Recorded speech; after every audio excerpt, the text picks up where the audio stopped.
ये हवाला दिया जा रहा है कि इसे लागू ना किया जाए। तो फिलहाल सुप्रीम कोर्ट का रुख किया है तमाम लोगों ने जो इस बिल की मुखालफत कर रहे हैं, इस कानून की मुखालफत कर रहे हैं।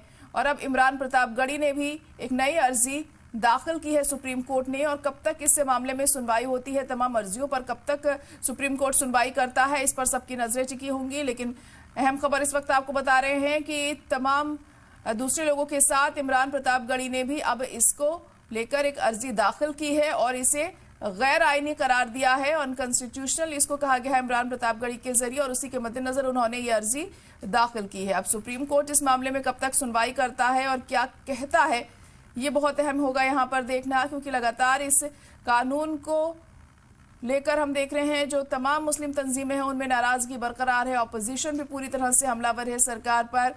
लेकिन अब ये जो बिल है ये कानून बन चुका है और अब ये लागू भी होगा। लेकिन उससे पहले ही ये जो तमाम चीजें हम देख रहे हैं इसको लेकर सियासत भी गरमाई हुई है और इस कानून को वापस लेने की मांग भी पुरजोर तरीके से उठती जा रही है, जिसके चलते सुप्रीम कोर्ट का रुख किया गया है उन लोगों के जरिए जो इस बिल के खिलाफ हैं, इस कानून के खिलाफ हैं। और अब इमरान प्रतापगढ़ी ने भी एक अर्जी सुप्रीम कोर्ट में दाखिल की है और इसे गैर आईनी करार दिया है।